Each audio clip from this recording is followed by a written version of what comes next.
Hi friends, I'm going to mix things up a little bit today. So we all have heard, anybody that knows me in my life knows that I have a 100-mile race coming up. And I get a lot of questions about what that training looks like, how I normally train. When I say I'm not trained, what does that mean? And I want to just kind of set the scene of my 100-mile race that's coming up and walk you through what I think I'm going to be going through it. Maybe I can give a little encouragement or advice from this from somebody that's getting ready to do their first 100-mile race, or that has an interest in what it's like to do a 100-mile race. Maybe you've been dabbling with that idea in your head, but you don't know where to start. You don't know what it's like. So I thought I would break it down a little bit. So this specific race, I am going in severely undertrained. So I'm aggressively over planning, which I always do anyway. But I am very undertrained. So normally I spend about 6 to 8 months building up my miles. I hit upwards of 70 miles a week, pretty solid. I'm always doing 2 long back-to-back runs. So I'll do kind of a shakeout run on Monday. I'll do hill work or tempo run on Tuesday, like a speed work day. Take Wednesday as a rest day. Thursday I may hit 8, 10 miles. Friday I'll take as a rest day, and then Saturday, Sunday I'll do like maybe 20, 25 miles each day back to back. So you're running for 3 to 5 hours, 2 days in a row. The idea is that you're building that endurance up so that you can run a long time, that your body gets used to running tired and run a long time. So this training cycle, coming back from, I had rhabdo last April, rhabdomyolysis, after the same race. So this is kind of like my comeback race. I had rhabdo after this race, and it put me back from all forms of fitness for almost 6 months. No weightlifting, no running, kind of easy walking only. I had to keep my heart rate in a certain range. Had to get my blood work done every day for the first 2 weeks when I got out of the hospital. And then once my levels started clearing out, I had to go in every month for a hot minute to make sure that my levels were going back to where they're supposed to be. So all that to say, it was a lot. Don't want to do that again. 10 out of 10 don't recommend.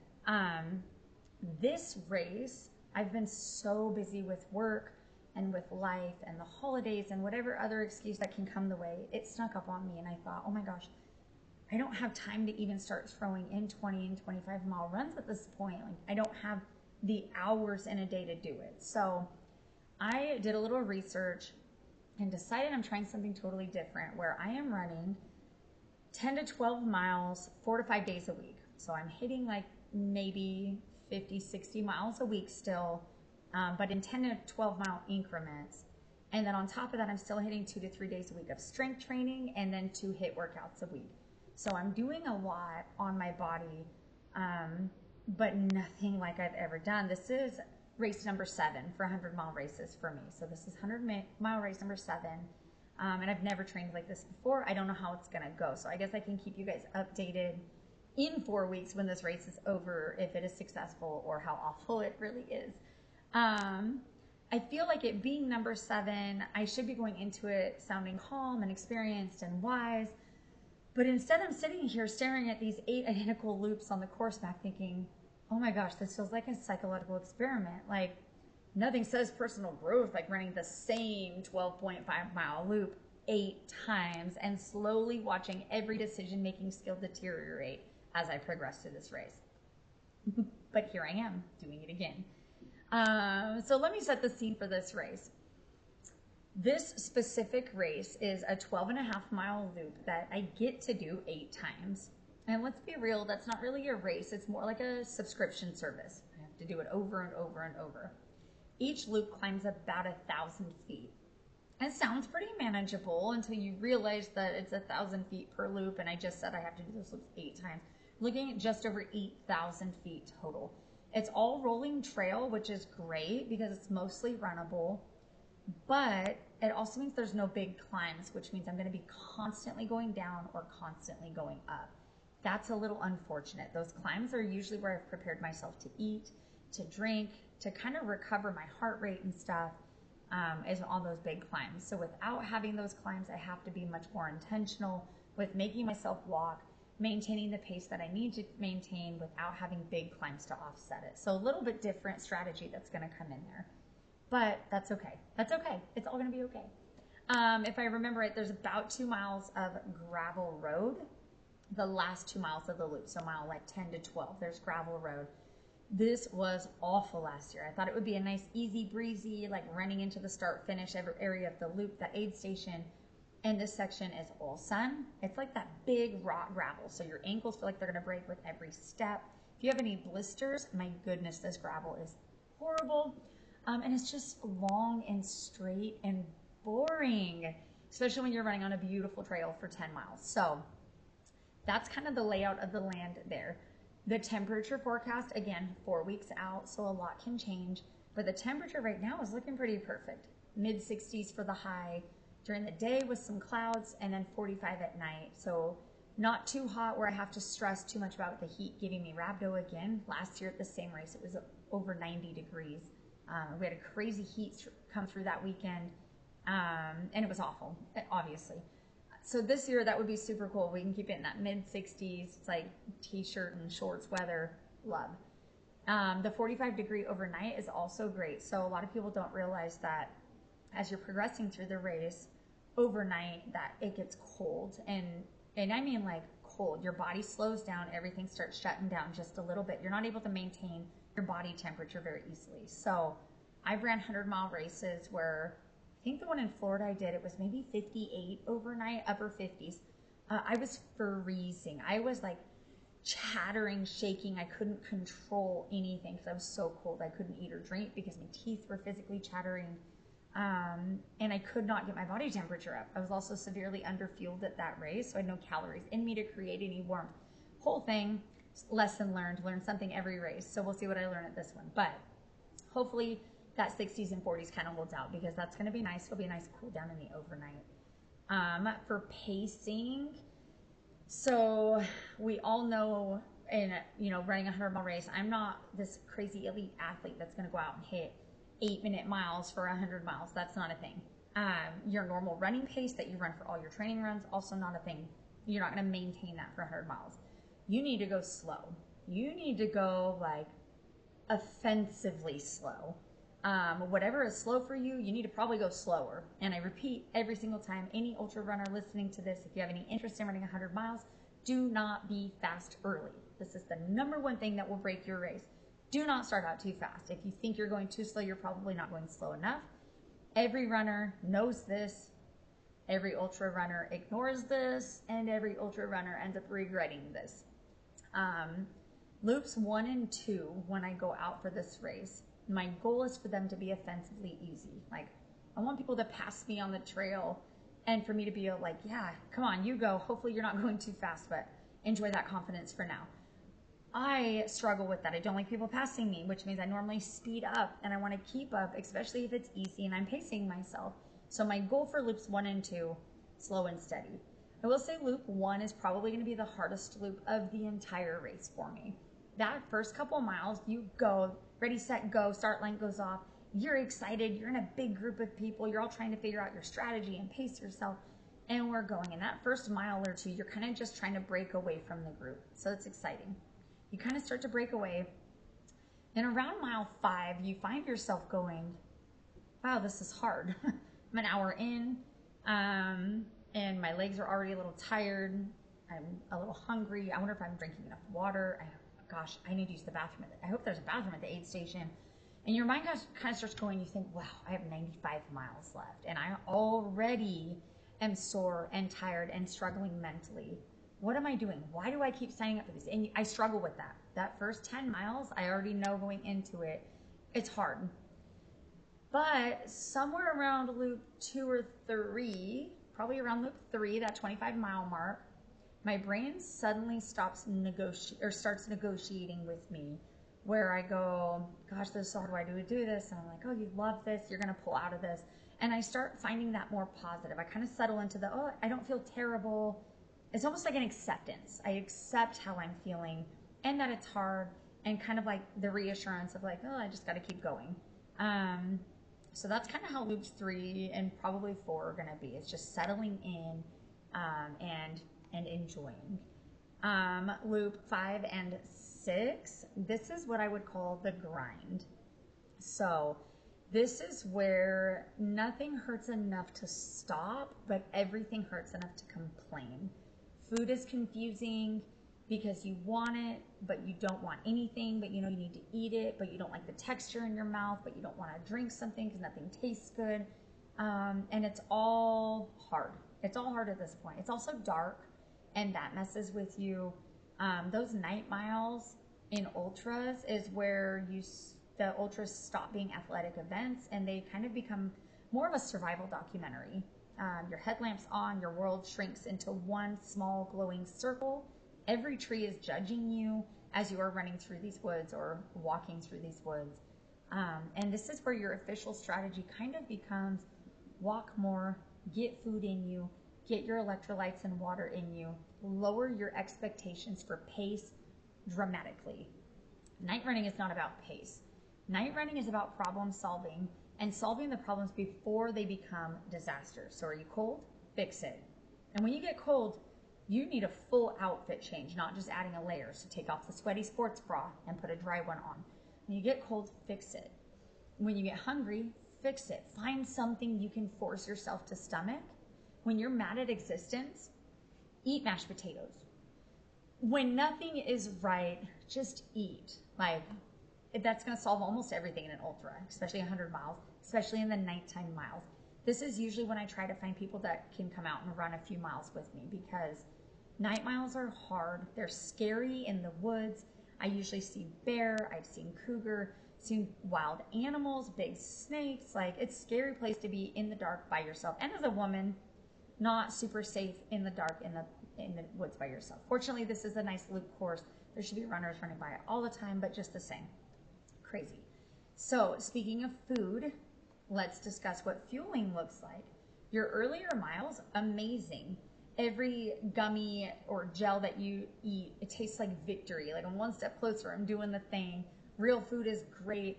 Life is hopeful. Everything is awesome. Somewhere around like mile 40, gels taste more like betrayal than victory. By mile 70, let me tell you, I will be emotionally attached to chicken broth at that point. Mashed potatoes are a cuisine. Ramen is therapy. Someone hands you a Coke at an aid station, and I don't drink Coke. I don't drink any kind of soda. During a 100-mile race, I usually find myself drinking a Coke at least on one occasion. Nothing hits the same. But the person that hands you that Coke, they're my best friend. They're suddenly family at that point. Calories are no longer nutrition. They're about negotiation. You have to put something in you to fuel your body. So I've struggled with this in the past. And I've tried every which way strategy, every ultra running strategy. This race, I figured since I didn't train, I'm changing everything. So my training strategy, totally different. My eating strategy, totally different. So I'm doing only my normal meal prep food that I eat during the week on a little softer on my gut. Yeah, softer on my gut level. So things like sweet potatoes, which I eat on the daily basis, or rice, or some of these other good carbs that my body's going to need for fuel, I'm going to bring them in some fashion into the race. So I'm not going to depend on that top ramen and some of those aid station foods. I'm going to be bringing a lot of my own stuff, and hopefully that will get me by. I made things like rice energy balls or sweet potato bombs. I'm going to bring a literal turkey or tuna sub sandwich, because tuna does well with me even when I'm running distance. I've done that before. And my goal is to break it up and eat it throughout the race. So I wish I had it printed to show y'all, but I have a whole plan of an eating schedule, because eating is the hardest thing for me. So if I can eat half of the food I'm planning to eat, this race will be a success in itself. So that's super exciting for me. I'm excited to try this out. Very different strategy. I have some sweet things, I have some cold things, I have some warm things, I have some simple things, and I have some chewy things, and I have some salty things. So very minimal, very clean eating. Nothing fake, nothing full of sugar, nothing prepackaged. I'm kind of making and preparing everything to bring it, and I'm really excited about this. It's something my mom has actually told me to do for years. She comes out and supports me at almost all of my 100-mile races. And every time she's like, I don't know how you're eating this garbage. Like, you don't eat this ever in your life. This is not what you eat.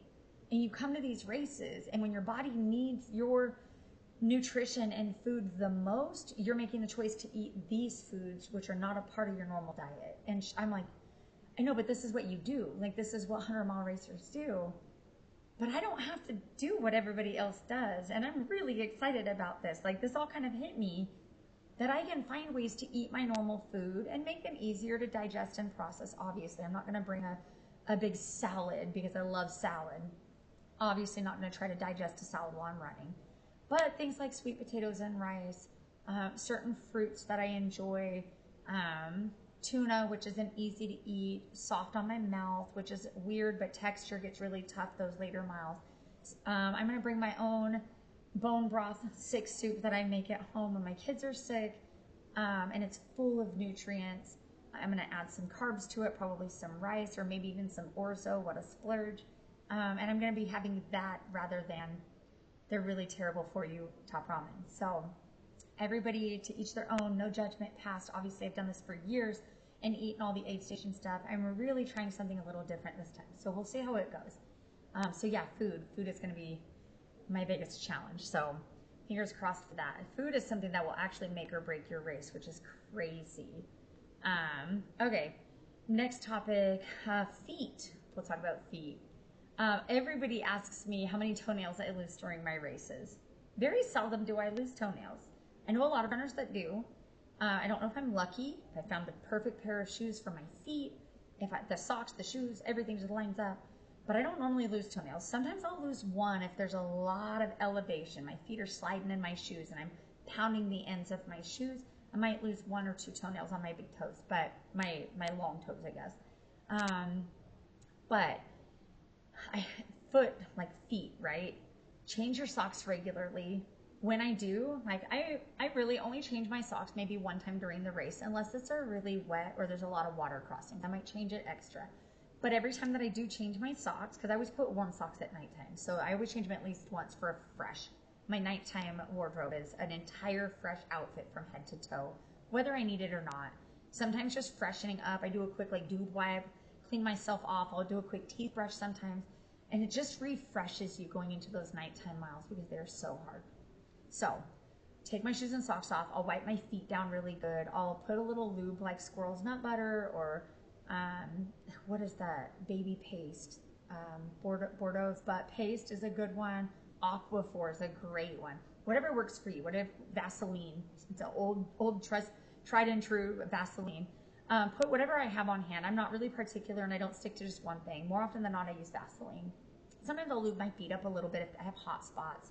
I'll say if you don't do this and you get hot spots and you ignore them or you think, oh, I'll get it, at the halfway point. That's when I plan to change my shoes or my socks. This could take you out of the race. It's horrible. You'll end up looking like an experienced ultra runner turned into a hobbling philosopher, questioning all of your life choices because you didn't address those hot spots early on. So take the socks off when you need to. If you happen to get a blister, have a needle on hand, pop the blister. Sounds gross, but it's just what you need to do because it takes all the pain away almost immediately. So I pop it, throw a little piece of tape over it, re-lube it back up, throw those socks on, and keep going.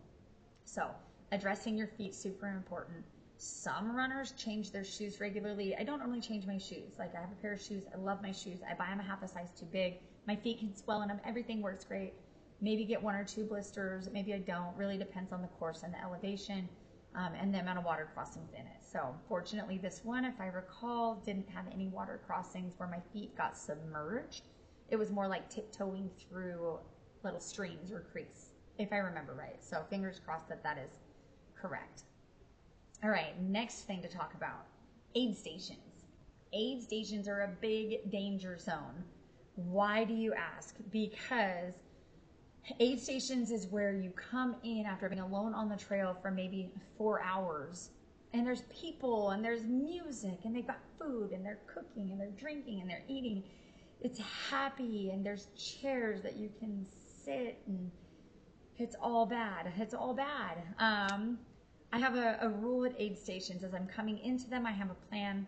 I've either texted my crew if I have crew or my pacer, or I make mental note like I need to empty the garbage out of my pack. I need to fill both of my waters. I need 1 round of electrolytes, and I need to grab, this many calories in food.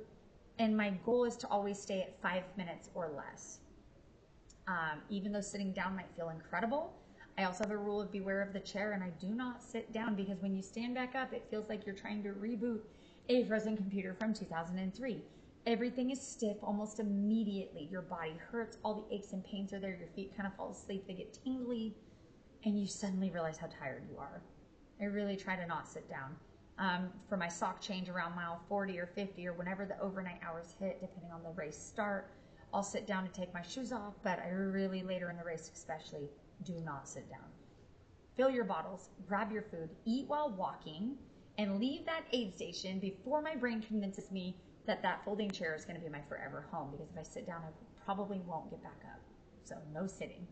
Always on the go, 5 minutes or less at the aid station. Biggest piece of advice I can give, because that aid station stop can make or break your entire pace for the entire race.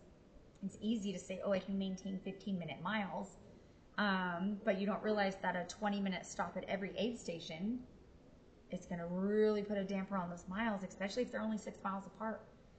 Bathroom stops, food change, or clothes changes, all of these things take time. It's not just a minute or two. It's going to add to your 1 mile. It's going to add 15, 20, 30 minutes sometimes, especially if you're moving a little slow, or you're undertrained, or you're sore, or you're sick. At some point your GI kind of slows down and everything hurts and you feel sick and you don't want to eat. And a lot of times you end up stopping for that mile or walking very slow, and you got some slow miles, and all of that math has to add up collectively to your mileage goal, 15-minute miles or whatever it is. And it's a lot harder than it sounds. So yeah, aid stations, that's a big part. The low point during the race, Courtney Dauwalter said it best. She talks one time, there was an article that she interviewed with or something, that she talks about her pain cave that she goes to. Every race, no matter what, you enter this pain cave at some point, usually between mile 60 and 75. I've had it hit as early as mile 30 on a really tough race that started at noon, where you ran the hardest part of the race, the first 30 miles, and then it got dark. And it was tough, and so I hit it really early that race. You always hit it once, sometimes twice. Your body feels tired, your brain is being super over dramatic about everything, and the light coming feels fictional, like it's never going to be morning again. It's going to be nighttime forever. It's a low. You're usually sick, tired, sore, you hurt, you feel every little thing, and you just want to be done. You just want to be done. This is where that mental grit really comes in. Like, how stubborn are you really? How bad do you want this? Because you can think you really want it, but when you get to that point, everything shuts down. And it is easy to go into the next aid station and be like, yeah, hand it off my hat. Like, I'm done. Take my bib. I'm checking out. I don't want to do this anymore. I have a hotel room with my name on it. I have a warm bed. I have a family waiting for me. I don't have to be here. I have nothing to prove. But listen, the pain cave usually only lasts 20 to 30 minutes. I've learned to embrace it. It comes, and when I find myself feeling all those negative thoughts, I think, I'm in the pain cave. Acknowledge it, recognize it, own it. Like, this is it, this is where I'm at. Sometimes I'll get my phone out and I'll post on social media, or I'll see if I had any messages like being encouraged from friends or family or clients. Something that kind of perks me up, like, did anybody check in with me? Who can I text right now to kill some time? Sometimes I don't have service. Sometimes I don't get to do that. The protocol is simple. Keep walking, keep eating, breathe, warm up if you need to, cool down if you need to, throw a little caffeine in, get a little pick-me-up. No matter what you do, just keep moving and never quit during a bad patch. I call it one of the main rules to live by on a 100-mile race. The bad patch is a liar. And even when you feel like you're at your lowest, you're not. So don't quit at a bad patch. Keep moving forward. Honestly, I always just tell myself something to just get to the next aid station. Get to the next aid station, I'll get a pick-me-up there. Caffeine, I usually start taking, it depends what time the race starts. I usually start taking it maybe an hour or two into the dark. So 7, 8 p.m., maybe mile 50 or 60, depending on the race start. So for this particular race, it'll probably be around mile 50 or 60, probably around 8 p.m. I'll start taking some no-dos, some hot tea with caffeine in it, or hot coffee with caffeine in it, depending on my stomach. They make caffeinated gum. They've done caffeinated electrolytes. I've tried all the things, and I always try to have them all on hand because I never know what I'm going to want. And I like to have the option of, oh, I don't want something hot, I want something cold, or I don't want to drink something, I want to eat something, or whatever it is. So I do intentionally take caffeine in the overnight hours, usually a couple different times. Sometimes early caffeine can turn into late race chaos, so you don't want to take it too early. All we're aiming for is like an alert determination. We don't want to be like vibrating through the race, right? So when you're starting to get tired and that sun sets, it's a great time to take that first dose before you get too tired. Somewhere around loop 7 or 8, that last 25 maybe to 12 miles, depending on how I'm feeling and how the race goes. That phase of the race is just called whatever it takes. Forward becomes the only metric allowed, and you cannot stop thinking about all of the miles, and you start thinking about the landmarks. Oh, there's that tree. Oh, that turn. Oh man, that aid station with the good soup. All we gotta do is keep moving forward, looking forward, paying attention to what's ahead of you. At that point, I know for sure for me, loop 8. So loop 7, it gets exciting because at loop 7, I'm thinking, ooh, I hate this gravel road. Next time I see this will be the last time. Loop 7 is where I'm going. Next time I see this, it's going to be the last time. Then loop 8, when I started, it's my goodbye loop. I get to say goodbye to everything that I love, and I get to say goodbye to everything I hate, which is almost everything by loop 8 because you are done with that trail. So loop 7 and 8, that's kind of where my mindset is on those. It's a great mindset to make those loops kind of tick off a little bit better. But the truth is, after 6 100-mile starts, you are no longer racing the course. You are just managing yourself. You're managing your effort, managing your emotions, my emotions. Honestly, the truth is, though, even if this is your first 100-mile start, manage the course. You're not racing it. Manage yourself. Stay on top of these things. Eat, drink, don't sit down. Find your race day commandments to stand by and to hold on to in those low times. Manage your effort that you're giving. Make sure you're not overdoing it at any point in the race, because overdoing it, especially early on, will blow the entire race, whether it's your muscles, your heart, fatigue, energy, mentally. That exertion is just too much. So manage your effort, manage your emotions. Feel the feels when they come, but manage them. I'm in the pain cave. Give myself 20 minutes to walk, to eat, to feel this out, and then I need to get over myself and move on. I need to start at that point. I'll give myself the time because it's going to happen whether I want it to or not. Acknowledge it, own it, then embrace that it's ending and move on from it. So manage your emotions. Any tiny problems need to be addressed immediately before they become race-ending ones. So if you start to not feel good, what do you need? Probably food. Just a tip, probably food. If you have a hot spot on your foot, address it immediately. Check your sock. See if you need some Vaseline or whatever your lube preference is. Do you need different socks? Is it rubbing? Do you need to loosen your shoes? Whatever it is, address it early. Otherwise, that little tiny problem becomes a big problem really fast. And like running with a hot spot or a blister for 50 miles when it could have been avoided is a real bummer. So there's that. You are not trying to stay functional longer than everybody else.